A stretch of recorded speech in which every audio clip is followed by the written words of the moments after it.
तत्व निरतिशयम सर्वज्ञ बीजम, वो सूत्र स्पष्ट हो गया? हो गया जी हमारा तो।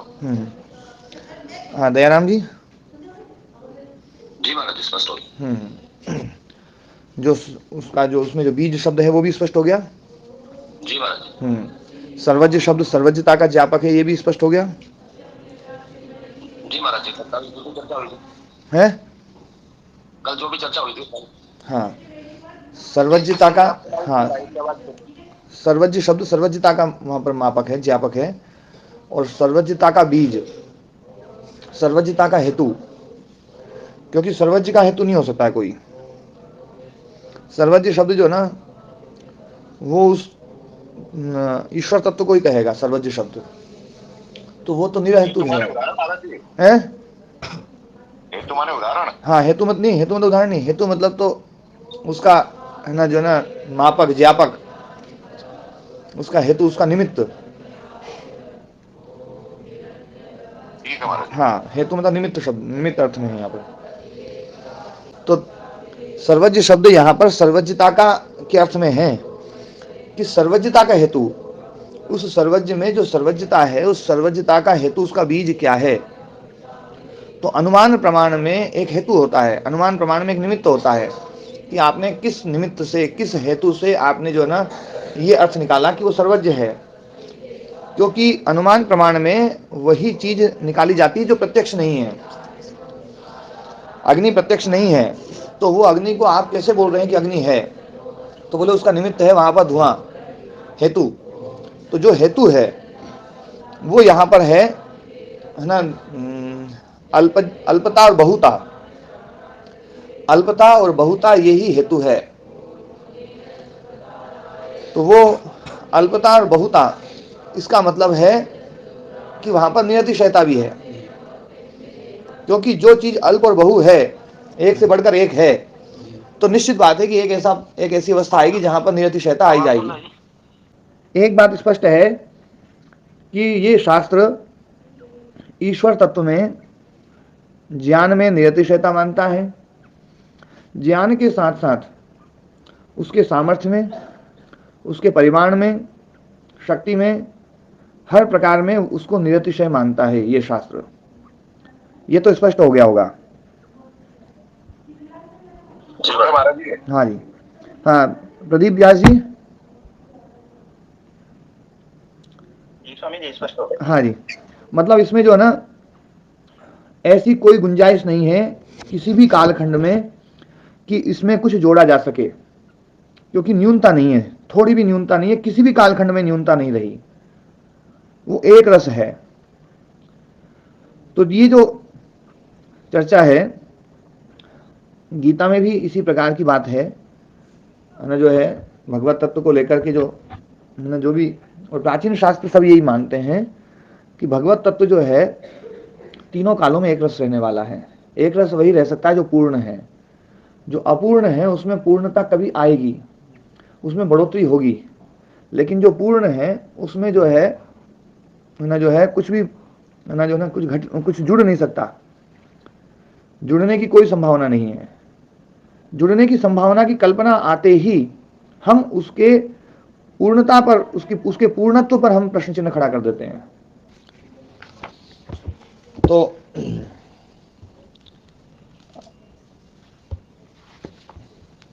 और आगे चलें। हाँ, एक शब्द जो है ना हमारे एक साधक को भी वो समझाना है ना, निर्माण चित्त। निर्माण चित्त जो है, हमारा चित्त जो है अनादिकाल से अविद्या से युक्त है। अविद्या, वासना, है ना, संस्कार जिसको बोलते हैं हम, तो अविद्या भी एक संस्कार रूप है। और अविद्या अकेली नहीं, अविद्या के साथ में चार क्लेश और हैं ना, अस्मिता, राग, द्वेष और अभिनिवेश।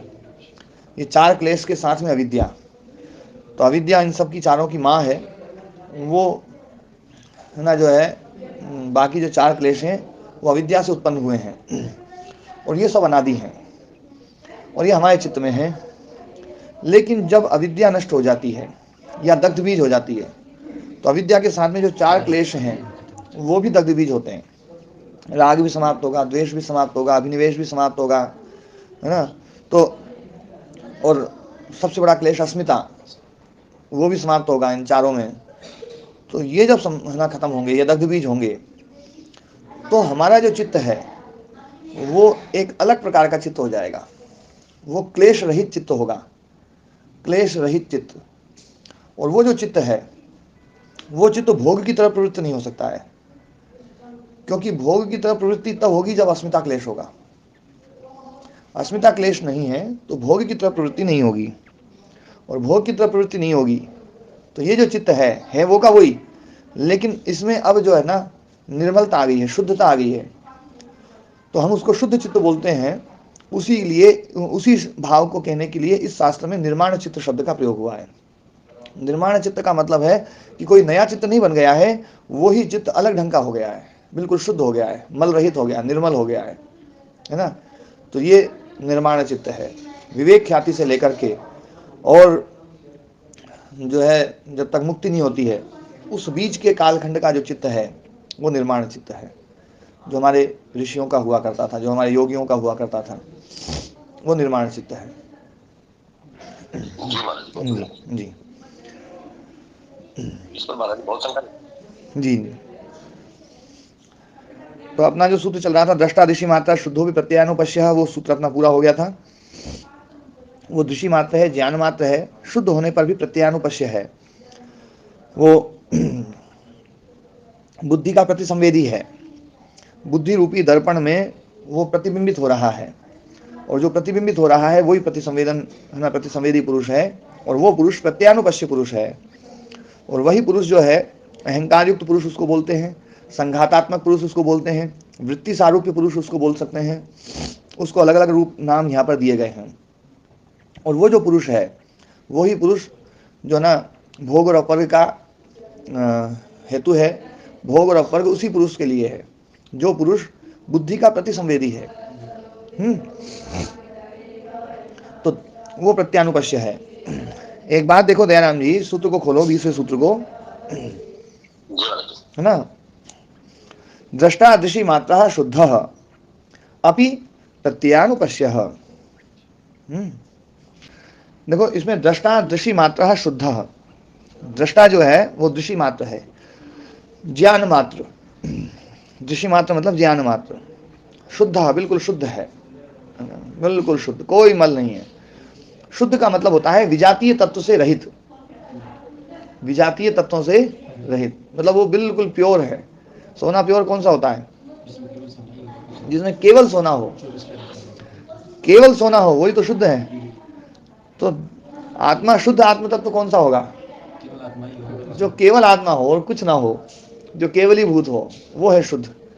तो वो हमेशा शुद्ध ही है, क्योंकि उसमें कुछ मिल ही नहीं सकता है, वो तो अप्रतिसंक्रमा है।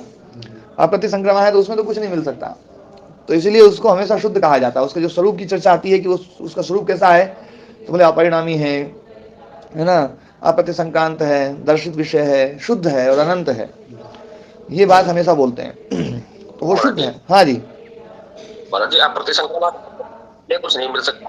हाँ, अप्रतिसंक्रमा वो है जिसमें कुछ नहीं मिल सकता, परंतु वह दूसरे में मिल सकता है ना, वो भी किसी में नहीं मिल सकता है। जी महाराज, दोनों प्रकार का। हाँ, वो तत्व ऐसा है, वो दूसरे मिल गया तो भी कुछ कोई उसमें मिल गया फिर तो।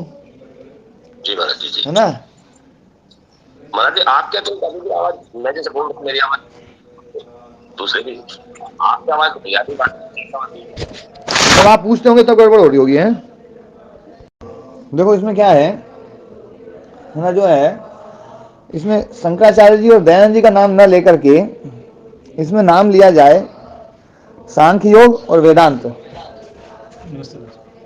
सांख्य योग जो है ना वो चित्त के ऊपर ज्यादा काम करता है। ये जो शास्त्र है ये चित्त परक शास्त्र है, चित्त के ऊपर ही इसमें जो ना योगेन चित्तस्य पदेन वाचाम मलम शरीरस्य च वैद्यकेन योपाकरोत्तम प्रवरम मुनीनाम पतंजलिम प्रांजलिरा नतोस्मि। तो ना जो है उसमें योग के द्वारा चित्त के मल को दूर किया जाता है। यहाँ पर जो है ना ये पूरा का पूरा योग शास्त्र चित्त की निर्मलता के लिए है, चित्त को क्लेश रहित करने के लिए है। जो अभी बात चल रही थी ना, निर्माण चित्त, चित्त को वृत्ति रहित करने के लिए है। क्योंकि जब तक वृत्तियां हैं तब तक ये पता चलेगा कि भैया वृत्तियां हैं, इसका मतलब है क्लेश हैं, और क्लेश हैं तो इसका मतलब है कि मल है, निर्मलता नहीं है, विजातीय तत्व है। और ये पूरा शास्त्र उस विजातीय तत्व को, उस मल को हटाने के लिए है बस केवल। तो ये जो है ना सांख्य योग जो प्रक्रिया है ये त्रेत की है, और वहां पर जो है ना वो 4 चीजें हैं, तो 4 चीजों में एक मूल है, बाकी जो 3 हैं वो बाकी जो तीन है वो उनका कोई ज्यादा वो नहीं है। जीवात्मा मुक्त हो जाएगा तो वो समाप्त, चित्त जो है जब उसमें रिफ्लेक्शन समाप्त हो जाएगा तो वो समाप्त, जब वो समाप्त हो जाए तो उसके लिए इस प्रकृति की कोई जरूरत नहीं है तो वो समाप्त, और जब वो ही मुक्ति में पहुंच गया तो फिर उसके लिए ईश्वर की भी जरूरत नहीं है, तो इसलिए उसकी भी जरूरत नहीं। इसलिए वहां पर वो एक आत्म तत्व की चर्चा करते हैं। वो दर्शन जो है वो आत्म तत्व को लेकर के ज्यादा चर्चा करता है। ऐसा नहीं है कि उसमें ये सब चीजें नहीं है, ये सब चीजें भी हैं। उसका जो व्यावहारिक पक्ष है, इस दृष्टि से तो वो एक नक्शा बन जाएगा ना, वो हाँ 3 की प्रक्रिया से एक नक्शा नहीं बन पाता जी, 3 की दृष्टि से नक्शा नहीं बनेगा। हाँ यही मैं कह रहा हूँ, हम 3 लेके डोल रहे थे, इतना दिन से यही गड़बड़ी थी मास्टर जी। नहीं, वो 3 वाली जो प्रक्रिया है ना वो भी एक व्यावहारिक प्रक्रिया है, सही प्रक्रिया है, और उसको भी समझ है ना, समझे, फिर आगे बढ़ना है तो उससे आगे भी बढ़ सकते हैं अपन। हाँ तो महाराज वो तो हमने समझ ही रखी है ना, जब तो सारे नक्शे समझ में आए ना हमारे। जी जी हाँ बिल्कुल बिल्कुल जी। ओम महाराज, हाँ ओम जो कल पूज्य गुरुदेव जी से इस पर काफी मतलब बात करने का मौका मिला, तो गुरु जी ने बहुत स्पष्ट यही कहा कि देखो भाई, तीनों सत्ताओं को, वेदांत भी तीनों सत्ताओं को मानता है, लेकिन तीनों सत्ताओं को भिन्न भिन्न हमें स्वीकार करना पड़ेगा। कि पारमार्थिक सत्ता की जब चर्चा करेंगे तो अलग तरह से चर्चा होगी, व्यवहारिक सत्ता की चर्चा करेंगे तो अलग चर्चा होगी, और प्रातिभाषिक जो सत्ता है उसकी चर्चा करते समय अलग दृष्टिकोण रखना पड़ेगा। नमस्ते नमस्ते गुरु जी। नमस्ते जी। तो अभी अपनी चर्चा चल रही थी, जो मैं सूत्र बताया था, देखो एक बार सूत्र खोलो। दृष्टा दृशि मात्रः शुद्ध अपि प्रत्ययानुपश्यः। अब इसमें देखो नीचे जो है ना 2 वाक्य है। एक वाक्य जो है ना आधे सूत्र का अर्थ है, दूसरा वाक्य आधे सूत्र का अर्थ है। दृष्टा दृशि मात्रः शुद्धः, दृष्टा जो है दृशि मात्र है, शुद्ध है। तो शुद्ध दृशि मात्र का अर्थ किया यहाँ पर विशेषणापरामृष्टा इत्यर्थः। विशेषण से अपरामृष्ट, कोई भी विशेषण उसमें नहीं जुड़ सकता है, कोई भी विशेषण नहीं जुड़ सकता है, क्योंकि सारे विशेषण जो है ना वो मलों की चर्चा करने वाले हैं। सारे जितने भी विशेषण हैं वो सारे के सारे विशेषण प्राकृतिक हैं, त्रिगुणात्मक हैं, और वो उससे अलग है, इसलिए विशेषण से अपरामृष्ट, मतलब उसके स्वरूप को द्योतित करने वाला कोई भी शब्द हम प्रयोग नहीं कर सकते हैं। शब्द से परे है वो ध्वनि से परे है, प्रमाणों से परे है, उसको जो ना कोई भी। तो ये यहाँ पर जो है ना दृष्टा दृष्टि मात्रा शुद्ध। अब आगे कहा प्रत्यानुपश्या, शुद्ध होने पर भी, अपि मतलब भी, प्रत्यानुपश्या। तो प्रत्यानुपश्या का अर्थ किया है सपुरुषः बुद्धे प्रतिसंवेदी। यह है प्रत्यानुपश्य का अर्थ। बुद्धि का, बुद्धि रूपी दर्पण में वो जो रिफ्लेक्टेड हो रहा है वो ही प्रतिसंवेदी पुरुष है। तो वो जो प्रतिसंवेदी पुरुष है, वो प्रतिसंवेदी पुरुष दृष्टि मात्र से अलग है, वो शुद्धता से अलग है। उसी को प्रत्यानुपश्य को वृत्ति सारूप्य कहा है। प्रत्यय मतलब वृत्ति, प्रत्यय मतलब वृत्ति, प्रत्यय मतलब ज्ञान, ध्यान रखना। प्रत्यय मतलब वृत्ति, प्रत्यय मतलब ज्ञान, और प्रत्यानुपश्य वृत्ति के अनुसार, ज्ञान के अनुसार दिखाई देने वाला। अनुपश्य, अनुपश्य मतलब उसके अनुसार दिखाई देने वाला। पहले वृत्ति दिखेगी, वृत्ति के बाद में दिखेगी अच्छा वृत्ति के जैसा तो ये है, वृत्ति के पीछे पीछे दिखाई देगा, वृत्ति के पीछे पीछे दिखाई देगा। ज्ञान की बात हो रही है ना महाराज जी, जन्य ज्ञान की बात हो रही है ना? हाँ, जन्य ज्ञान ठीक है जी। तो यह है प्रत्यानुपश्य। इसलिए यहां पर कहना पड़ा बुद्धि का प्रतिसंवेदी पुरुष, क्योंकि वृत्ति है, प्रत्यय है बुद्धि में, तो बुद्धि का प्रतिसंवेदी है पुरुष। ये बात बिल्कुल स्पष्ट हो जानी चाहिए। अब आगे जो है ना चर्चा आ रही है तदर्थ है वो दृश्यस्य आत्मा। अब ये जो तदर्थ मतलब वो प्रत्यानुपश्यार्थ, प्रत्यानुपश्य जो है उसी के लिए यहाँ पर तदर्थ शब्द का प्रयोग हुआ है। उसी के लिए वृत्ति सारूप्य शब्द का प्रयोग होता है, उसी के लिए जो है ना अहंकार युक्त पुरुष का प्रयोग होता है, उसी के लिए जो है हम संघातात्मक पुरुष शब्द का प्रयोग कर सकते हैं, उसी के लिए जीवात्मा शब्द का प्रयोग कर सकते हैं, और उसी के लिए अस्मिता युक्त जो पुरुष है, अस्मिता युक्त पुरुष मतलब जो जो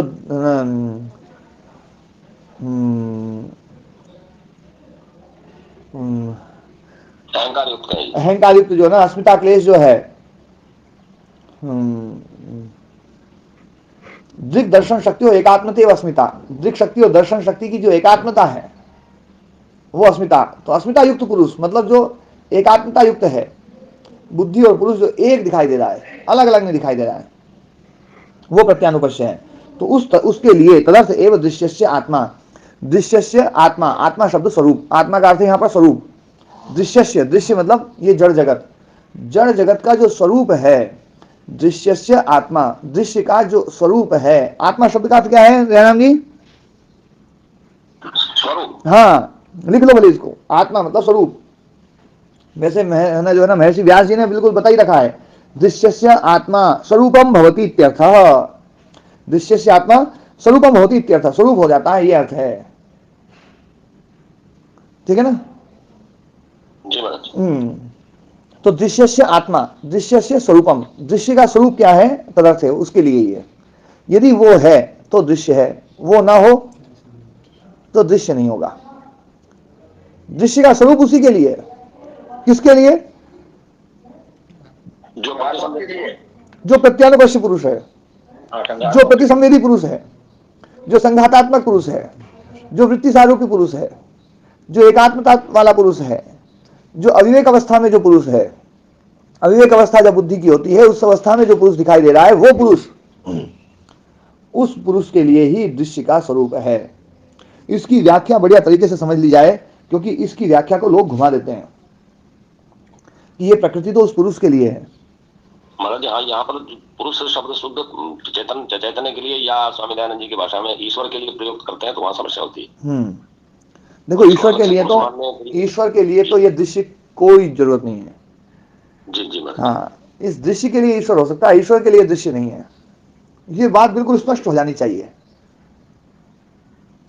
यदि दृश्य के लिए ईश्वर वास्तव में तो महाराज यहाँ जो प्रत्यानुपश्य पुरुष कहा जा रहा है, ये पुरुष वास्तव में है ही नहीं, ये ब्रह्म मात्र है। हाँ, पुरुष नहीं है, पर पुरुष जैसा दिखाई देता है, वो पुरुष जैसा दिखाई दे रहा है, और ये ब्रह्म सारा चित्त को ही हो रहा है। हाँ, पर वो जो पुरुष दिखाई दे रहा है ना, वो चित्त का धर्म नहीं है, ये तो बिल्कुल पक्का है।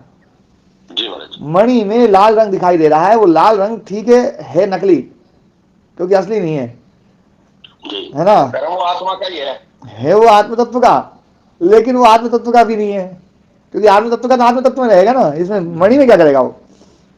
वो उसी को तो संघात कहा गया महाराज जी, वही तो हाँ, कह दी गई ना। तो वो जो मणि में जो दिखाई दे रहा है लाल रंग, वो लाल रंग वास्तव में अविद्याकृत है, वो लाल रंग वास्तव में मणि में था नहीं, दिखाई दे रहा है, और केवल उसकी उपस्थिति से, केवल उसकी सन्निकटता से, उसकी सामीप्यता से वो मणि का नहीं है।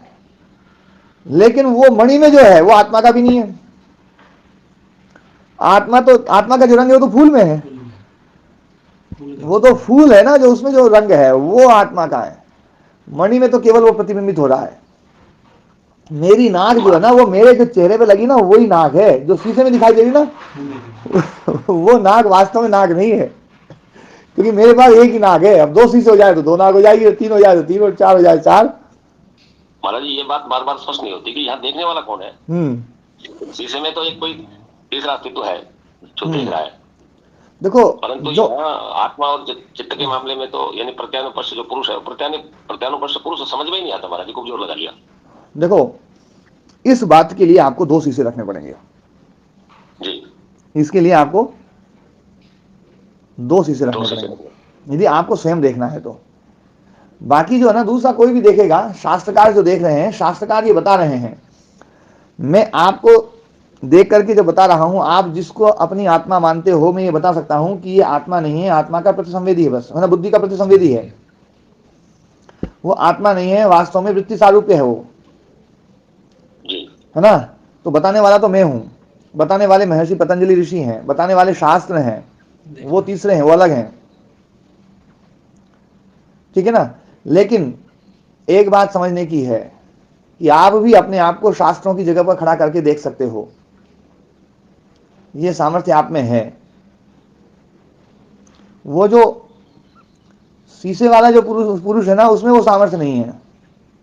शीशे में जो प्रतिबिंब बन रहा है, उस प्रतिबिंब में ये सामर्थ्य नहीं है कि वो किसी को देख ले, जी महाराज जी। है ना। लेकिन यहां पर जो है ये सामर्थ्य है। उदाहरण है ना, पूरा का पूरा वैसा का वैसे घटे, संभव नहीं है, जी है ना। पर ये बुद्धि का प्रतिसंवेदी पुरुष जो है ना, ये बिल्कुल स्पष्ट समझ लेना चाहिए कि बुद्धि यहां पर दर्पण है, पुरुष दर्पण नहीं है।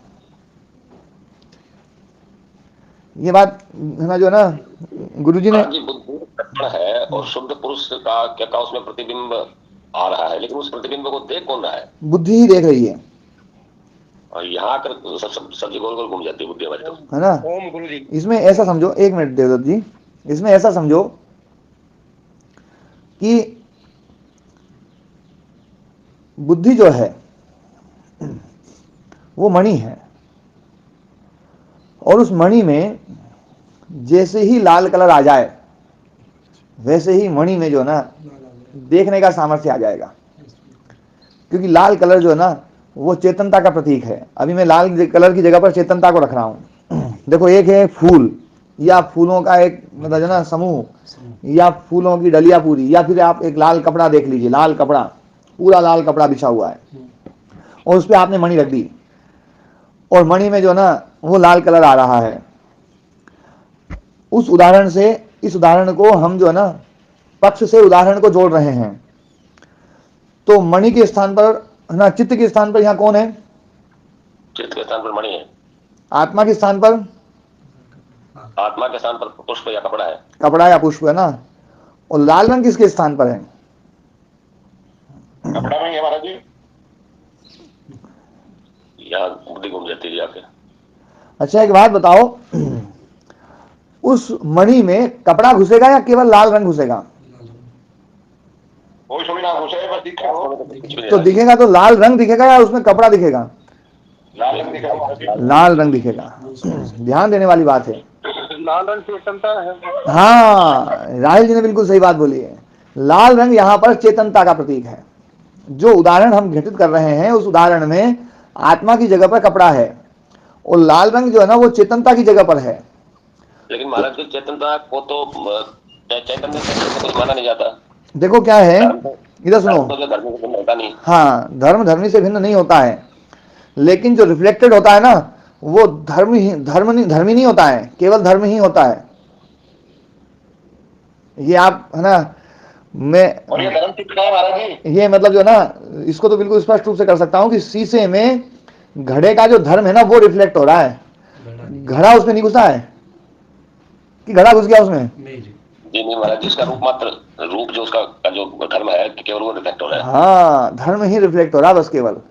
इस रूप में आप केवल धर्म को अलग कर सकते हैं, बस इतनी बात में कि भैया वो रिफ्लेक्टेड जो हो रहा है ना वो धर्म है। बाकी आप उसको देखोगे अकेले को तो धर्म और धर्मी में भेद नहीं है, क्योंकि उससे आप उस लाल तत्व को अलग नहीं कर सकते हैं।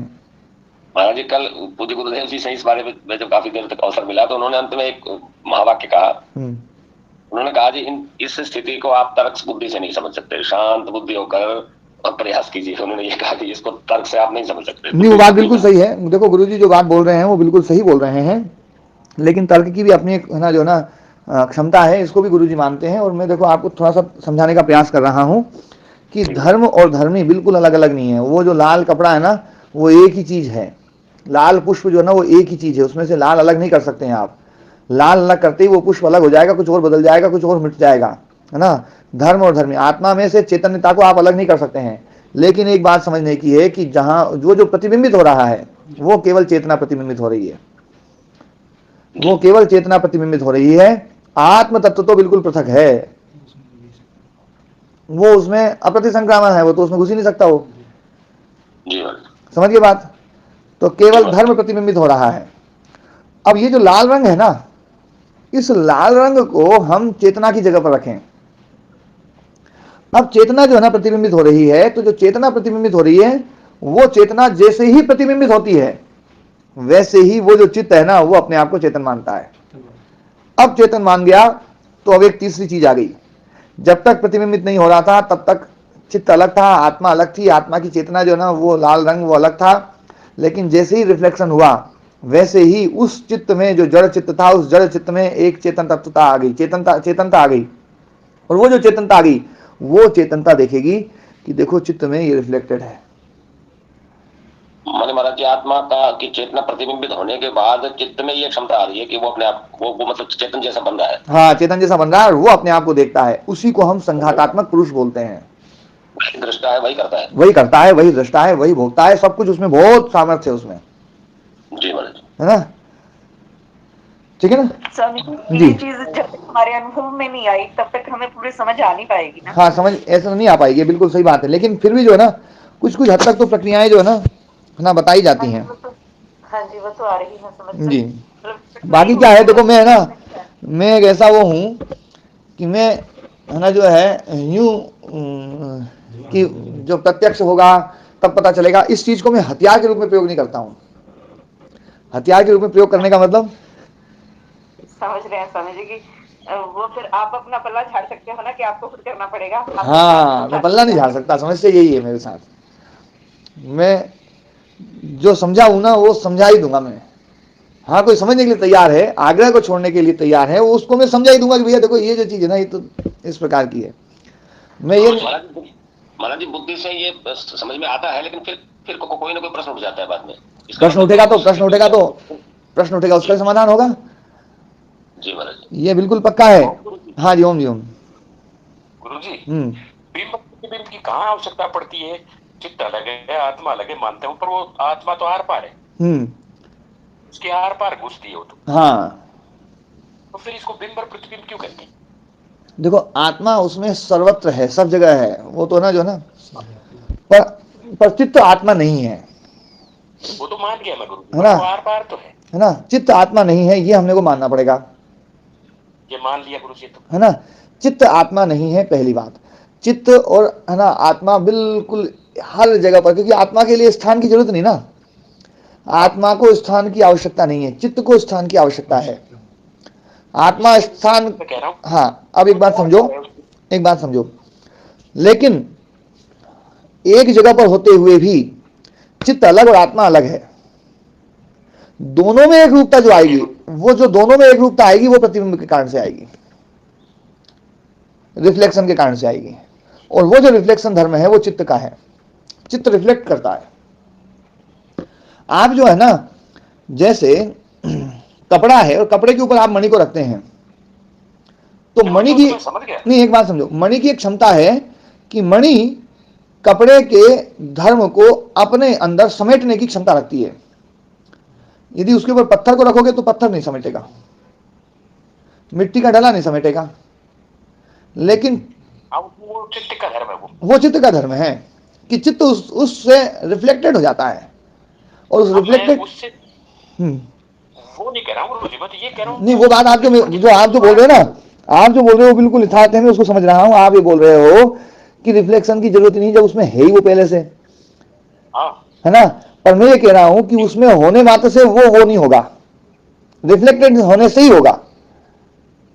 अब वो चित्त का धर्म है। हाँ, वो चित्त का धर्म है, रिफ्लेक्शन के कारण से होगा। जैसे जो मिट्टी का डला है वो कपड़े के ऊपर रखोगे तो वहां पर भी कपड़े का धर्म तो है ही, लेकिन होने पर भी उसमें रिफ्लेक्शन नहीं है, इसलिए वो मिट्टी का डला जो ना मिट्टी का जैसे ही दिखेगा, वो लाल नहीं दिखेगा। हाँ, तो इसको ऐसे कह सकते हैं कि चित्त में यही चित्त की ये क्षमता है कि वो अपने प्रतिबिंब को ही देख सकता है, आत्म तत्व को सीधा सीधा नहीं देख सकता। नहीं, आत्म तत्व को तो देखने की क्षमता इसमें है ही नहीं, कभी भी नहीं आ सकती है। लेकिन जब प्रतिबिंब में जब वो देख रहा है, जो उसमें चेतनता आ रही है और अपने स्वरूप को ही देख रहा है, तो एक प्रकार से ऐसा कहा जा सकता है। पर ये जो ना कि वो प्रतिबिंब को जान ले कि ये प्रतिबिंब है, ये सर्वोच्च अवस्था है, और उससे पहले ये मेरा धर्म है। ये जो प्रतिबिंब है ना, ये प्रतिबिंब किसी और का नहीं है, ये तो मेरा ही है, मैं ही हूं। ये जो ना, ये तो आत्मा चित्त देखता ही है, हमेशा देखता है। इसी को तो हम अविद्या बोलते हैं। अविद्या का मतलब है उसको अपने को मिला करके एक रूप बना करके देखना, और विद्या विवेक मतलब दोनों को अलग अलग देखना। अच्छा, मैं अलग हूं, ये जो ना रिफ्लेक्टेड वाला है, ये अंतिम स्थिति है। जी हाँ, ओम जी, ओम जी, देवदत्त जी। ये 20 सूत्र हमारे सामने जब से आज मेरे 30 चांस है आपसे फिर अनुरोध करने का कि ये लोग साधक है ना, जो एक दो ज्ञानी आदमी है वो भी क्लियर नहीं कर पा रहे, आप खूब क्लियर करते हुए भी लोगों को क्लियर हो नहीं पा रहा है। ये जो आप बता रहे हैं ये तो साफ है, मैं भी मानता हूँ, शुरू वाले दिन से मानता हूँ, 2.5 माह पहले आपने जो जिक्र किया संवाद तब से मान रहा हूँ, लेकिन देखिए ये लोगों के दिमाग में उतर नहीं रहा है। और फिर ये बुद्धि से निर्मित है, बुद्धि का निर्माण करने का कारण है अविद्या, और अविद्या है, अविद्या का असली अर्थ मैं जो समझ रहा हूँ वो तो ये होता है कि आत्मा से विपरीत ज्ञान, ब्रह्म से विपरीत जो ज्ञान है वो अविद्या है। बाकी संसार का ज्ञान कह सकते हैं, कोई मैं जो बोल रहा हूँ उस प्रकार से कह सकते हैं। अब ये कारण है, इसके कारण से वो बुद्धि या चित्त जो है अपने अंदर उस, क्योंकि चेतनता तो आ जाती है उसमें, तो उसके कारण से वो निर्माण करता है, और वो निर्माण उस जन्म जन्मांतर के कर्मा से अविद्या के कारण से बने उसके कारण से करता है। जी नहीं, ये बात तो देखो ना देवदत्त जी, ये बात तो सब समझ रहे हैं, इसमें कोई वो नहीं है, ऐसा कि नहीं है ना, वो सब समझ रहे हैं इस बात को तो, लेकिन इसको समझते हुए कई बार क्या होता है, कुछ चीज़ें जो है ना जब तक पूरा ढांचा उससे है ना नहीं आए तो चीज़ आगे नहीं बढ़ती है। जैसे मूर्ति बनाने वाला जब मूर्ति बनाता है तो पैर बनाता है ना, तो पैर बनाने से पहले उसे ये पता होना चाहिए कि मुझे पैर तो यहाँ बना रहा हूँ मैं, लेकिन मुझे आँख कहाँ बनानी है और नाक कहाँ बनानी है और सिर कहाँ बनाना है। यदि वो चीज़ें क्लियर नहीं होगी तो पैर बनाने बनाते गड़बड़ हो जाएगा उसका मामला, है ना। मान लीजिए किसी मूर्तिकार ने पैर बनाए, अब पत्थर ही जो है ना 5 फीट का है और 3 फीट का है, उसने घुटने तक का बना दिया, फिर समझ में आया यार मामला तो गड़बड़ हो गया ऊपर तो जो ना तो ये जो है ना समस्या तब आती है जब हम कोई सिद्धांत मानते हैं और उस सिद्धांत में हम बिल्कुल स्पष्ट भी होते हैं। जैसे पूरण जी थे, तो पूरण जी जब कोई बात बोलते थे तो उस रूप में तो वो स्पष्ट थे, लेकिन उसके बाद में आगे वाली स्थिति में वो क्या करेंगे, अच्छा यहाँ दिक्कत आ जाएगी। यहाँ जैसे ईश्वर के स्वरूप के बारे में जो भी चर्चाएं आती थी, भैया ईश्वर तो ऐसा भी है, ईश्वर ऐसा भी है, ईश्वर को अपन सगुण भी मान लें, ईश्वर को साकार भी मान लें, ईश्वर को जन्म लेने वाला भी मान लें, तो ठीक है ये सब मान सकते हैं अपन, फिर उसमें कोई दिक्कत थोड़ी है। दिक्कत फिर ये आएगी कि भैया फिर वो जो है ना उसमें निरतिशयता कैसे रहेगी, उसमें परिणाम अपरिणाम कैसे रहेगा, वो तो परिणामी हो गया। तो आगे जाकर के समस्या आ जाएगी, आगे जो हम, क्योंकि आगे थोड़ी देर बाद में ये भी कहेंगे कि वो अपरिणामी है, वो तो जो है ना अजन्मा है, वो अज है ना, और वो निर्विकार है, और वो निरतिशय है, वो सदा पूर्ण है, सदा एक रस है, ये सब बातें बोलेंगे तो वो बातें खंडित होंगी। तो ये जो चीज़ें हैं ना, इसलिए हम जो मान्यता मानते हैं, मान्यता मानने के बाद में फिर आगे हम पूरा एक ढांचा बनाते हैं कि इस मान्यता से पूरा ढांचा बन रहा है या नहीं बन रहा है। यदि पूरा ढांचा बन रहा है तो फिर ठीक है, और ढांचा नहीं बन रहा है तो कहाँ कहाँ समस्या आ रही है, व्याप्ति खंडित नहीं होनी चाहिए, महल रहेगा नहीं तो। हाँ, तो ना जो है पूरा ढांचा बन जाए तो कोई समस्या नहीं है, और ढांचा नहीं बना तो समस्या हो जाएगी। तो फिर प्रश्न खड़े कर देते हैं वो लोग, प्रश्न खड़ा कर देते हैं, उसका समाधान कर देते हैं। तो अभी जो समझा रहा हूं मैं, केवल अभी पैर बना रहा हूं, पैर बना रहा हूं, तो सब आदमी जो है ना अपने अपने जो है ना फीता लेकर के, अपने अपने टेप लेकर के नापते हैं, बोले गुरुजी ने पैर बनाया, पत्थर छोटा तो नहीं पड़ जाएगा कहीं इसलिए मुझे सचेत करते रहते हैं ये लोग, बोले गुरुजी वो इसको है ना बिल्कुल स्पष्ट कर लो अभी से, नहीं तो गड़बड़ हो जाए आगे ठीक है देवदत्त जी। महाराज यही बात है। हाँ जी बिल्कुल सही कह रहे हैं आप जी। तो ये जो दृश्य का जो स्वरूप है, अब दृश्य का स्वरूप किसके लिए है, थोड़ा सा अपन आगे बढ़े, घुटने से आगे बढ़े, तो अपने को दृश्य जब आया तो अपन ये दृश्य का स्वरूप किसके लिए है, शुद्ध आत्म तत्व के लिए हो नहीं सकता, है ना। शुद्ध आत्म तत्व के लिए हो नहीं सकता, क्योंकि शुद्ध आत्म तत्व के लिए कोई चीज नहीं है। शुद्ध आत्म तत्व को कोई चीज नहीं चाहिए। यदि उसको कोई चीज चाहिए तो मुक्ति में ले जाने के बाद में दिक्कत खड़ी हो जाएगी कि आत्मा को कुछ चाहिए और मुक्ति में कुछ मिलेगा नहीं, तो फिर उसमें वहां पर परेशानी खड़ी हो जाएगी। वहां आत्मा को फिर है ना अकलाहट होगी, यार मेरे को रोटी नहीं मिली, मेरे को वो नहीं मिला, मेरे को ये नहीं मिला, मेरे को ये दृश्य चाहिए, मेरे को ये दृश्य चाहिए, बिना बुद्धि में देखूंगा सोचूंगा कैसे, बिना आंख में देखूंगा कैसे, बिना कान के में सुनूंगा कैसे। तो इसलिए जो है ना एक सिद्धांत हमने स्थापित किया है कि आत्मा को किसी की जरूरत नहीं है, वो अपने आप में पूर्ण है, उसका रस पूर्ण है, उसका है ना उसमें सब मतलब जो है ना उसका जो आनंद है वो आनंद किसी और में नहीं है, उसमें जो रस है वो किसी और में नहीं है, वो अपने आप में पूर्ण है। जैसे दूध जो है अपने आप में पूर्ण आहार है, जब व्यक्ति दूध का सेवन करता है तो दूध का सेवन करने वाला व्यक्ति, उसको फिर किसी और आहार की जरूरत नहीं पड़ती है, ऐसा कहते हैं। वो व्यक्ति पानी पर रहेगा तो नहीं रह पाएगा, क्योंकि पानी में पूर्णता नहीं है, लेकिन दूध पे रहेगा तो व्यक्ति रह जाता है, क्योंकि दूध अपने आप में पूर्ण आहार है। जैसे कोई व्यक्ति रोटी और सब्जी पे रहे तो रह सकता है कि रह सकता है? रोटी सब्जी रह सकता है, आराम से रहते हैं लोग, है ना। तो ऐसे ही जो है ना, दूध पे रह सकते हैं, पानी पे नहीं रह सकते। तो आत्म तत्व के बारे में कहा जाता है कि ये सब भोजन, जितने संसार के भोजन हैं, इन भोजनों में जो हम रह रहे हैं, इससे भी ना अनंत गुना ज्यादा रस जो ना वो उसमें ही है। वो ऐसा रस है कि उसको चख लो तो फिर उस दूसरे रस की चखने की जरूरत नहीं है, दूसरे रस की आवश्यकता ही नहीं पड़ेगी। तो ये जो बात कही जाती है, आत्म तत्व पूर्ण है अपने आप में। और जब पूर्ण ये हमने सिद्धांत स्थापित कर लिया, तो फिर ये दृश्य किस लिए, इस दृश्य की जरूरत क्या है, ये दृश्य किस लिए है? तो बोले वो प्रत्यानुपश्य के लिए है। प्रत्यानुपश्य जो है ना, क्योंकि वो आत्म तत्व नहीं है, प्रत्यानुपश्य आत्मा का प्रतिबिंब है, आत्मा नहीं है। और आत्मा का प्रतिबिंब है तो वो आत्मा के रस से तृप्त नहीं होगा, क्योंकि उसको आत्मा का स्वरूप पता ही नहीं, अभी तो वृत्ति सारूप्य है। तो वृत्ति सारूपी जो पुरुष है उसके लिए ये दृश्य है, इस दृश्य का जो स्वरूप है उस वृत्ति सारूपी पुरुष के लिए है। जब तक वृत्ति सारूपी पुरुष होगा तब तक ये दृश्य का स्वरूप बना रहेगा, इसको कोई नहीं मिटा सकता। और जैसे ही वृत्ति सारूपी पुरुष समाप्त हुआ तो ये जो दृश्य है, यदि दूसरे के काम में है तो बना रहेगा, और दूसरे के काम का नहीं है तो अव्यक्त में विलीन। ये जो है ना, ये सूत्र ये कह रहा है, ये योग दर्शन पूरा नक्शा बना रहा है, एक एक चीज स्पष्ट कर रहा है, एक एक मान्यता को स्पष्ट कर रहा है। जो मान्यता बनाई जाएगी वो मान्यता कहीं भी खंडित नहीं होगी। हम जब गणित पढ़ते हैं तो शुरू में एक मान्यता स्थापित करवाई जाती है कि 2 गुणा 2 4 होंगे, 2 गुणा 2 4 होंगे।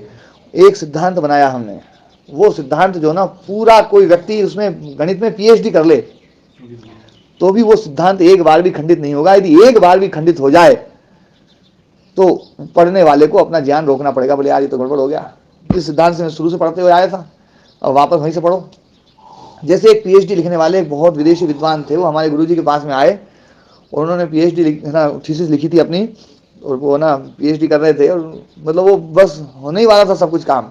और उनका इतना सालों का अध्ययन, सालों की मेहनत जो है, वो गुरुजी के पास 15 मिनट बैठे और 15 मिनट में गुरुजी ने कहा कि आप जो है विभक्ति और कारक को एक मान रहे हैं, जबकि विभक्ति और कारक एक नहीं है। विभक्ति प्रथमा विभक्ति, द्वितीय विभक्ति, तृतीय विभक्ति, चतुर्थी विभक्ति, पंचमी विभक्ति, षष्ठी विभक्ति, सप्तमी विभक्ति, है ना। तो 7 विभक्तियां हैं। संबोधन में प्रथमा विभक्ति होती है। तो ये जो विभक्ति और विभक्ति के साथ में कारक है ना, तो प्रथमा विभक्ति कर्ता, द्वितीय विभक्ति कर्ता, कर्म, करण, संप्रदान, अपादान और अधिकरण, 6 कारक हैं। संबंध कारक नहीं है। संबंध जो है वो कारक, उसका क्रिया के साथ में कोई संबंध नहीं है। कारक मतलब होता है जो क्रिया को करने वाला, क्रिया की उत्पत्ति में, क्रिया की है ना उसमें होने में जो निमित्त बनता है, साक्षात निमित्त बनता है, वो है कारक। तो वो कारक का क्रिया से संबंध होता नहीं महाराज। कारक का क्रिया से संबंध है, कारक का क्रिया से संबंध है। हाँ, कारक का क्रिया से संबंध है। मैं व्याकरण पढ़ा हूं तो व्याकरण में जो ना जो है क्रिया वो अलग प्रकार की चीज है। तो क्रिया का कारक के साथ में संबंध है। कारक मतलब करने वाला, जैसे पाचक मतलब पचाने वाला, पकाने वाला, याजक मतलब यज्ञ करने वाला, तो कारक मतलब करने वाला है। इसमें तो संबंध है। हाँ, तो कारक मतलब करने वाला, कर्ता उस क्रिया का साक्षात स्वतंत्र रूप से करने वाला होता है। कर्म ईप्सितम होता है, अधिकरण उस क्रिया का आधार होता है, संप्रदान उस क्रिया का हेतु होता है जिसके लिए वो क्रिया हो रही है, करण उस क्रिया का साधन होता है जिस साधन के द्वारा वो क्रिया की जाती है, अपादान उस क्रिया की जहाँ से निवृत्ति होती है, क्रिया वहाँ से हटती है, वो अपादान होता है ना। ध्रुव अपाय अपादानम, अपाय में जो ध्रुव है, क्रिया जहाँ से हट रही है उसमें जो ध्रुव है वो अपादान है। चाहे वो ध्रुव ना हो, लेकिन अपाय में ध्रुव होना चाहिए। दौड़ते हुए घोड़े से बालक गिरा, अब दौड़ते हुए घोड़े से बालक गिरा है तो है ना, घोड़ा ध्रुव नहीं है, लेकिन गिरने में जो है ना ध्रुव है घोड़ा। बालक घोड़े से गिर गया है, घोड़ा उसमें ध्रुव है, अपाय में ध्रुव है, भले ही वो दौड़ रहा है। बालक की अपेक्षा से तो घोड़ा ध्रुव था ना जी। हाँ, बालक की अपेक्षा से नहीं, उस गिरने की अपेक्षा से। जिससे गिर रहा है उसकी दृष्टि में कौन गिरा है, कौन अलग हुआ है ना, जो है बालक गिरा है या घोड़ा गिरा है? तो बालक गिरा है, घोड़ा तो वही है, घोड़ा तो वैसा वैसे ही चल रहा है जैसा चल रहा था पहले, है ना। और महाराज जी संबंध जो है वो कारक नहीं होते हुए भी सभी कारकों को जोड़ने वाला है। संबंध का क्रिया के साथ में संबंध नहीं है, संबंध का है ना, संबंध कारकों के साथ में है। मैं पुस्तक पढ़ता हूं तो पढ़ने वाली क्रिया में पुस्तक जरूरी है, राम जरूरत नहीं है। भले ही पुस्तक राम की हो सकती है ना, पर पठन रूपी क्रिया में राम की आवश्यकता नहीं है। हाँ, मेरे को नेत्र जरूरत है, मैं नेत्र से पढ़ रहा हूँ, मोक्ष के लिए पढ़ रहा हूँ, मोक्ष साधन हो सकता है, इसलिए मोक्ष आए, मोक्ष संप्रदान हो सकता है ना। तो ये सब जो है ना, तो कारक जो है और विभक्ति ये अलग अलग चीज है। और पूरी थीसिस लिख दी उस व्यक्ति ने, और उसके बाद में 15 मिनट में गुरुजी ने उसको ये समझा दिया कि कारक अलग और विभक्ति अलग।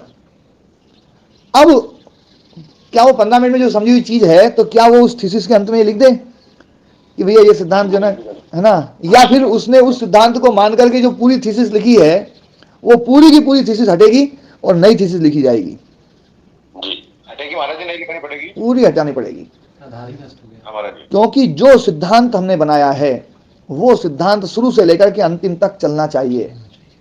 2 गुणा 2 यदि 6 होता है, कोई बोलता है और उस सिद्धांत को लेकर के वो चलता है और अंत तक यदि वो लगता है 2 गुणा 2 तो 4 होता है, 6 तो होता नहीं है, तो फिर उसको फिर से समझाना पड़ेगा, भैया 2 गुणा 2 6 नहीं होता है। बोले कैसे नहीं होता है 6? यार मैंने अब तक तो समझते आया हूँ 2 गुणा 2 6 होता है, 3 गुणा 3 12 होता है ना 4 गुणा 4 20 होता है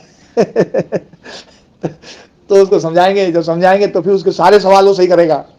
नहीं तो 2 गुणा 2 यदि वो 6 मानेगा तो 22 गुणा 22 जो है ना वो अलग ही मानेगा। वो ऐसा हो ही नहीं सकता कि ना, वो जो है ना उसको जो है वो 484 मान ले, उसको 484 मान ही नहीं सकता, वो कुछ और ही मानेगा। क्योंकि जब 22 में 22 का गुणा करते हैं तो एक तो स्वाभाविक स्थिति है कि सीधा से सीधा गुणा कर दिया, नहीं तो एक एक अंक से एक एक अंक का गुणा करते हैं। तो 2 गुणा 2 4 करेंगे, लेकिन वो 2 गुणा 2 6 लिखेगा वो फिर 2 गुणा करेगा फिर 6 लिखेगा, फिर एक इकाई के अंक को छोड़ करके दूसरे वाले में फिर 6 लिखेगा और फिर 6 लिखेगा और फिर उनको जोड़ेगा तो कहीं और पहुंच जाएगा। उसका वो जो 2 गुणा 2 जो 6 मानना है वो केवल 2 गुणा 2 में ही दिक्कत नहीं करेगा, वो हर जगह दिक्कत करेगा। उसको 726 बना देगा, वो 626 बना देगा, 726, हाँ 726 बना देगा, है ना, 726 बना देगा। 2 गुणा 2 6 मानने से 22 गुणा 22 726 हो जाएगा उसका। करके देख लो बोली। क्योंकि हम जिन सिद्धांतों को मानते हैं उन सिद्धांतों में जरा सा भी भेद कर दिया तो हमारा पूरा गणित धराशायी होगा। हमारी बड़ी कुशल कारीगरी है कि हम जो है ना अपने सिद्धांतों को इधर से इधर भी मोड़ लेते हैं, इधर से इधर भी मोड़ लेते हैं, इधर से इधर भी मोड़ लेते हैं। अपन सोचते हैं अपने को तो कोई दिक्कत नहीं हुई। दिक्कत इसलिए नहीं हुई क्योंकि अपन ने महल नहीं खड़ा किया है, अपन ने पूरी मूर्ति थोड़ी बनाई है। जो पूरी मूर्ति बनाएगा उसको दिक्कत होगी, जिसको केवल टांग बनानी है वो टांग भले कितने बना दे पत्थर 5 फीट का है वो 4 फीट की टांग बना दे, कोई दिक्कत नहीं है। वो 4.5 की बना दे, वो पूरी टांग बना दे, तो उसको टांग बनाना बस, उसके बाद खत्म मामला। बोले देखो टांग बना दी मैंने, बोले पूरा सही तो बनाओ, बोले सही बनाने काम तुम्हारा। ओम गुरु जी। हाँ जी गुरु जी देखो, अब ये जो पूर्णमल जी वाला जो लक्ष्य था बता रहे थे वो आत्मा का ही तो लक्ष्य है, आत्मा की दादागिरी है।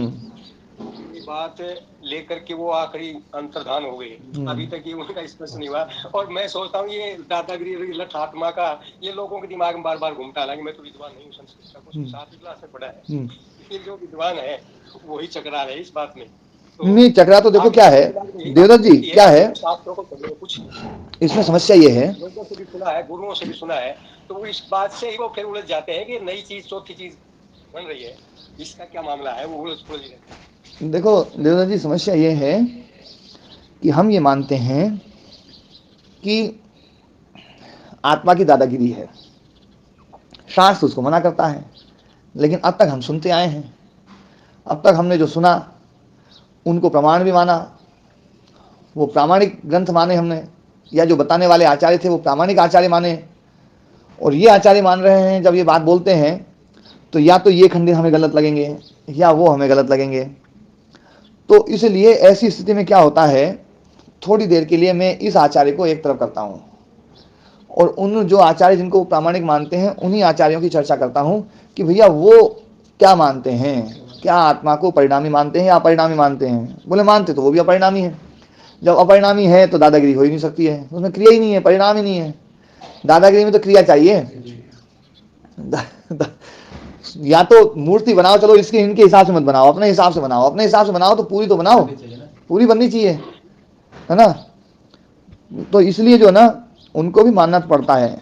पूरण जी ने भी देखो वो चीज़ समझने के लिए उन्होंने वो किया है, उन्होंने वो नहीं किया और उनको समझ में भी आई है काफ़ी चीज़ कि वास्तव में हाँ ये बात तो सही कह रहे हैं, है ना, जो ना, क्योंकि वो आते रहते हैं मेरे पास में और चर्चा करते रहते हैं। तो अब अपने आगे बढ़ते हैं। तदर्थ है दृश्य से आत्मा। ये तदर्थ शब्द के लिए मुझे इतनी सारी मेहनत करनी पड़ी। तदर्थ मतलब ये प्रत्यानुपश्य है, शुद्ध नहीं है। शुद्ध के लिए दृश्य नहीं हो सकता। मेरी आवाज कट तो नहीं गई? ठीक है, हाँ जी जी। तो है ना, जो है शुद्ध के लिए दृश्य का स्वरूप नहीं है, प्रत्यानुपश्य जो पुरुष है उसके लिए दृश्य का स्वरूप है। ये बात स्पष्ट रूप से हो जानी चाहिए। तो दृश्य रूपस्य पुरुषस्य कर्म रूपताम आपन्नम, जो भोग रूपता वाला जो आप दृश्य है, कर्म रूपताम आपन्नम मतलब दृश्यम, जो भोग्य रूपता को प्राप्त हुआ है। कर्म रूपता मतलब भोग्य रूपता, है ना, भोग्य रूपता को जिसने प्राप्त किया है, ऐसा जो दृश्य है, तदर्थ है दृश्य से आत्मा, उसके लिए ही दृश्य का स्वरूप है ना। तो तदर्थ मतलब उस तदर्थ के लिए, प्रत्यानुपश्य पुरुष के लिए ही है। अब यहां पर बात आ रही है कि वो जो तदर्थ है, वो जो प्रत्यानुपश्य है, ये शास्त्र कह रहा है कि प्रत्यानुपश्य जो पुरुष है, प्रत्यय को रोक दो, प्रत्यय को रोक दोगे तो प्रत्यय खत्म, तो प्रत्यानुपश्य खत्म है। क्यों जी? प्रत्यय मतलब बताया था वृत्ति। देखो कितनी गजब की बात बताई। आप लोग लिखा करो, मैंने कहा था ना लिखना चाहिए। तो प्रत्यय मतलब वृत्ति, और वृत्ति को रोकने की बात ये शास्त्र करता है ना। योग क्या है? चित्त वृत्ति निरोध। चित्त की वृत्तियों पर निरोध नहीं, चित्त की वृत्तियों को खत्म कर देना। हाँ, निरोध मतलब समाप्त कर देना, रोक देना, है ना। तो प्रत्यय को रोक देना है, वृत्ति को रोक देना है। तो प्रत्यानुपश्य जो पुरुष है उसके लिए दृश्य स्वरूप है। अब प्रत्यानुपश्य खत्म हो गया तो फिर दृश्य का क्या करें? तो बोले कृतार्थम प्रति नष्टम अपि अनष्टम तदन्य साधारणत्वात्। बोले एक प्रत्यानुपश्य खत्म कर दिया, दूसरे तो प्रत्यानुपश्य है, तो जो उनके लिए काम में आ सकता है उनके लिए दृश्य का स्वरूप बना रहेगा, और जो उनके लिए काम में नहीं आ सकता वो तो व्यक्त में ही जाएगा। ये बात पहले कई बार बोल चुके हैं आचार्य। जैसे मेरा मन किसी और के काम में आ सकता है? क्यों जी? नहीं, क्योंकि मन सबके पास में है ही। हाँ, मेरी इंद्रियां किसी और के काम में नहीं आ सकती क्योंकि सबके पास में है ही। मेरी बुद्धि किसी के काम नहीं आ सकती क्योंकि सबकी है ही, सबके पास में है ही, सबके पास अपना अपना चित्त है। तो ये तो सब जो है ना, ये तो अव्यक्त में चले जाएंगे। लेकिन जो पंचभूत हैं, ये पंचभूत तो किसी के भी काम में आ सकते हैं, आ सकते हैं, नहीं आ सकते हैं? तो वो जो पंचभूत हैं वो दूसरे के काम में आ जाएंगे। तो अन्य साधारणत्वात्, अन्य जो साधारण हैं, साधारण मतलब जो प्रत्यानुपश्य हैं, जो अकृतार्थ हैं। साधारण मतलब जो अकृतार्थ हैं। अकृतार्थ मतलब जिनका प्रयोजन पूरा नहीं हुआ है। कृत अर्थ जिनका है ना, अर्थ जिनका कृत हो गया है। अर्थ मतलब प्रयोजन, प्रयोजन जिनका कृत हो गया है, चरित हो गया है, पूरा हो गया, वो हो गया कृतार्थ। कितना कृतार्थ हो गए हम तो। कृतार्थ हो गए मतलब हमारा प्रयोजन पूरा हो गया, है ना। जीवन कृतार्थ हो गया, जीवन का प्रयोजन पूरा हो गया, है ना, निर्मल हो गया। हाँ, जो प्रयोजन हो। कोई व्यक्ति यहाँ पर आया घी लेने के लिए और घी मिल गया, बोले भैया यात्रा कृतार्थ हो गई। क्यों? प्रयोजन पूरा हो गया। घी नहीं मिले तो फिर कृतार्थ नहीं मिले। कोई व्यक्ति किसी का दर्शन करने जाए, दर्शन हो जाए, बोले भैया मामला यात्रा कृतार्थ हो गया, आज का दिन कृतार्थ है, बोलते ना। तो जो अकृतार्थ हैं, जो अकृतार्थ है, जिनका प्रयोजन पूरा नहीं हुआ, मतलब भोग अपवर्ग पूरा नहीं हुआ जिनका, है ना। अर्थ बोलते हैं भोग और अपवर्ग को। यहां पर अर्थ है भोग और अपवर्ग। वास्तविक अर्थ तो अपवर्ग ही है। भोग तो उसकी प्रारंभिक अवस्था है, पर ये प्रारंभिक अवस्था बहुत लंबी है, पता नहीं कब तक चले, अनादिकाल से चली आ रही है, और कब तक और चलानी पड़े। जिसको भोग में मजा आ रहा है अब जाना था मथुरा, पर ट्रेन अच्छी लग गई तो ट्रेन में बोले यार वापस आ ही जो उतर जाएगा, अभी तो चलने दो फिर और बोले यार एक बार और चलो, तो ट्रेन में बड़े मजा आ रहा तो ट्रेन में आदमी बैठा ही रहेगा। होता नहीं ऐसा? होता है। वो कहते थे हमारे एक वैद्य जी थे, तो उनके पास कोई आया, बोले जी मुझे खुजली हो गई। बोला भाई खुजली हो गई तो फिर क्या है? बोले जी खुजाने में बहुत मजा आता है। बोले फिर लेते रहो मुझे, फिर मेरे पास क्यों आए हो? हाँ बोले या तो मजा राज में या मजा खाज में। जब तक खाज में मजा आ रहा है तब तक तो फिर अपराध की आवश्यकता ही नहीं है, आवश्यकता महसूस ही नहीं है। एक आदमी को बीमारी थी सपना देखने की, वो वैद्य जी के पास में गया। बोले वैद्य जी मुझे सपना आता है। बोले सपने में क्या आता है? बोले जी क्रिकेट मैच आता है। और बोले बहुत भयंकर मामला है, कोई बढ़िया दवाई दो। वैद्य जी ने दवाई दी, बोले इसे आज से खाना शुरू कर देना। तो रोगी ने कहा बोले गुरु जी वैद्य जी मैं कल से ले लूँ तो? बोले क्यों? बोले रात में फाइनल है।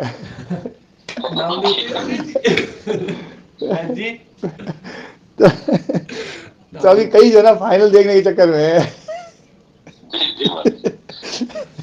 तो इसलिए जो है ना वो शास्त्र जो है ना, ये शास्त्र लोग बोलते बोले भैया अभी ये शास्त्र रहने दो, तो पोतों की शादी कर दी, पता नहीं पोतों की शादी करने दे नहीं करने दे। हाँ फाइनल के चक्कर में। आपने आपको बात जिसे मैं निवेदन करूंगा, मेरे एक मित्र थे महाराज जी, वो काफी अच्छे व्यक्ति थे। और जब मैं उनको कभी कहता था कि चलो गुरुकुल चलते हैं या आज उधर थोड़ा शास्त्र पढ़ते हैं, तो कहते नहीं भाई साहब वैराग्य ना हो जाए कहीं। मैंने कहा क्यों वैराग्य? तो लोग मारे फिरते हैं। बोले नहीं फिर तो घर छूट जाएगा, फिर परिवार कैसे पढ़ूंगा। उसको वास्तव में भय लगता था इस बात से कि मुझे वैराग्य ना हो जाए। तो ये भी एक स्थिति हो सकती है महाराज। हाँ बिल्कुल सही। तो है ना जो है कृतार्थम प्रति नष्टम अपि, कृतार्थ जो है, कृतार्थ मतलब जिसका प्रयोजन पूरा हो चुका है, उसके प्रति नष्ट होने पर भी कौन? दृश्य। दृश्य जो है उसके प्रति तो नष्ट है, पर नष्ट होने पर भी अनष्टम, अनष्ट है। क्यों? अन्य साधारणत्वात्, जो अन्य जो साधारण है, साधारण मतलब जो अकृतार्थ हैं, उनके प्रति तो वो नष्ट नहीं माना जाएगा, उनके काम में आ जाएगा। और जो नष्ट हो सकता है, जो किसी के काम का नहीं है, वो तो नष्ट हो जाएगा, वो अव्यक्त में चला जाएगा। और नष्ट का मतलब यहाँ पर जो है ना, योग दर्शन में नष्ट शब्द का अर्थ जो है केवल अदर्शन मानते हैं। नष्ट का मतलब है अदर्शन हो जाना, दिखाई देना बंद हो जाना, अव्यक्त में चला जाना। व्यक्त रूप उसका समाप्त, अव्यक्त रूप शुरू, वो है नष्ट। नश अदर्शने धातु है, नश अदर्शने, दिखाई देना बंद हो गया है ना। तो कृतार्थम एकम पुरुषम प्रति दृश्यम नष्टमपि नाशम प्राप्तमपि अनष्टम तद अन्य पुरुष साधारणत्वात् कुशलम पुरुषम प्रति नाशम प्राप्तमपि अकुशलान पुरुषान प्रति न कृतार्थम। क्या गजब बात है। और अपने साधक का नाम भी आ गया है, कुशल जी जुड़े हुए हैं? जुड़े हुए। हाँ जी, कुशल पुरुष के प्रति ये जो दृश्य है ये नाश को प्राप्त हो जाता है। और जो अकुशल है, अभी जिनका प्रयोजन पूरा नहीं हुआ है, कुशल वो होते हैं जिनका प्रयोजन पूरा हो गया है, जो निर्मल चित्त हो गए हैं, जो निर्माण चित्त हो गए हैं, जो प्योर हो गए हैं, किसी प्रकार की गंदगी नहीं रही अब, तो उनके प्रति तो ये नष्ट ही है। लेकिन जो अकुशल हैं उनके प्रति तो जिनका प्रयोजन न कृतार्थम, न कृतार्थ जिनका नहीं हुआ थी, तेषाम दृश्य कर्म विषयताम आपन्नम, उनके लिए तो भोग रूपता को प्राप्त होता हुआ लभते एव पर रूपेण आत्मरूपम इति। क्योंकि पर रूप के है ना, ये जो इसका जो आत्मरूप है, दृश्य का जो आत्मरूप है, दृश्य से आत्मा, दृश्य का जो स्वरूप है, आत्मरूप मतलब उसका जो स्वरूप है वो तो दूसरे के लिए ही है। जब तक दूसरा है तब तक ये रहेगा, तो इसलिए पर रूपेण आत्मरूपम इति। अतस्य दिग्दर्शन शक्तियों नित्यत्वात् अनादि संयोगो व्याख्यातः। दिग्दर्शन शक्ति जो है ना वो नित्य होने के कारण से उसका अनादि संयोग व्याख्यात है। तथा चोक्तम धर्मिणाम अनादि संयोगात् धर्म मात्राणाम भी अनादि संयोगा इति। धर्मिणाम अनादि संयोगात्, जो धर्मी हैं उनका अनादि संयोग होने के कारण से उनका जो धर्म है, धर्म मात्राणाम भी अनादि संयोगा, जो धर्म है उनका भी अनादि संयोग है। यहाँ पर देखो धर्म, हाँ जी महाराज दिग्दर्शन शक्ति को नित्य क्यों कहा? दिग्दर्शन शक्ति की नित्यता यहाँ पर जहां आप खड़े हैं, जहां आप खड़े हैं उससे पहले वाले काल की दृष्टि से नित्य कहा है। महाराज इस शब्दों का इस प्रकार का प्रयोग मतलब भ्रम में डाल देता है। देखो क्या है, शब्दों का प्रयोग तो अलग अलग अर्थों में होता ही है ना। हम संसार में रहते भी हैं और खूब बढ़िया प्रयोग भी कर लेते हैं और खूब ही भ्रम में नहीं आते हैं। यहाँ पर क्या है, इस एक नित्य शब्द को पकड़ के बैठ जाएंगे तो भ्रम हो जाएगा। जबकि दृश्य को अनित्य कहा भी है। इससे पहले वाले सूत्र से थोड़ा सा पहले खोल लो, है ना। देखो इस पन्ने की सबसे पहली लाइन और उससे पहले वाले पन्ना जो 23वां पेज है उसकी सबसे पहली लाइन, है ना। तो उसमें जो ना अव्यक्त जो है ना वो नित्य है और जो अवस्था विशेष जो है ना वो अनित्य है। दूसरी लाइन में अनित्याख्यायते सच अर्थो हेतु निमित्तम कारणम भवति इति अनित्याख्यायते, है ना। तयानाम तो तयन तीन कौन, विशेष अविशेष और लिंग, वो अनित्य हैं, है ना, कहा है ना। हाँ, तो इसलिए जो ना यहाँ पर नित्य शब्द जो ना इस कालखंड से पहले पहले की दृष्टि से नित्य है। पहले तो सब नित्य थे ना, अनादि, मतलब नित्य शब्द यहाँ पर अनादि शब्द के लिए कहा है कि नित्यत्वाद अनादि, क्योंकि इनका इनकी उत्पत्ति नहीं हुई है, इसकी उत्पत्ति नहीं हुई है इसलिए वो अनादि है। और अनादि का जो संयोग है वो अनादि, और अनादि होने के कारण से धर्मी नाम भी अनादि संयोगा, धर्मात्रा नाम भी अनादि संयोगा। अब देखो यहाँ धर्मी का संयोग, धर्मादि के जो संयोग है ना, तो धर्मात्रा नाम भी अनादि संयोग है, धर्म मात्रों का जो संयोग है वो भी अनादि संयोग है। चेतना जो ना यहाँ पर धर्मी और धर्म को अलग अलग बता करके व्याख्या कर रहे हैं भाष्यकार, कर रहे हैं। हाँ तो ये जो है इसका कैसे अर्थ करें महाराज, धर्मिणाम अनादि संयोगात् धर्म मात्राणाम अपि अनादि संयोगैति। जो चित्त है और आत्म तत्व है, जो कि दोनों अनादि है, तो उनका संयोग अनादि। तो इनमें जो धर्म है, चित्त में जो धर्म है, वो धर्म हम किस में डाल देते हैं, आत्मा में डाल देते हैं, और आत्मा का जो धर्म चेतनता है वो हम चित्त में डाल देते हैं। तो ये धर्मियों का संयोग है, ठीक है ना। देखो धर्म धर्मी को अभेद मानते भी हुए भी धर्म धर्मी को, है ना, अलग अलग समझाते हैं। अभिन्न मानते हुए भी, दोनों को एक ही मानते हुए भी दोनों को अलग अलग समझाते ही हैं। महाराज अभिन्न इस रूप में है ना कि उसको अलग नहीं किया जा सकता, धर्मी को धर्म से अलग नहीं किया जा सकता। नहीं महाराज, ऐसा भी तो कह सकते हैं कि धर्म तो कभी प्रकट होता है कभी नहीं होता, लेकिन धर्मी तो सदा प्रकट ही रहता है। वास्तव में इस मान्यता में अलग अलग, है ना, मान्यताएं हैं। वास्तव में जो है ना ये अवस्था विशेष है। धर्मी जो है ना, धर्म जो है जो दिखाई दे रहा है वो व्यक्त धर्म है, एक अवस्था विशेष है, ऐसा कहें। वो व्यक्त अवस्था है ना, व्यक्त धर्म। और जो धर्म दिखाई नहीं दे रहा है तो वो, है ना, या तो अतीत धर्म हो चुका है या अनागत धर्म हो चुका है। धर्म लक्षण अवस्था परिणाम, है ना। तो ये लक्षण क्या है? लक्षण उस धर्म का व्यक्त होना या नहीं होना। हाँ, यही लक्षण है। तो इसका मतलब वो है तो सही, अभी भी है, अव्यक्त में था, अव्यक्त हो गया, है ना। तो उसके लिए अव्यक्त शब्द का प्रयोग करके उसमें से, है ना, पैदा कर लेते हैं।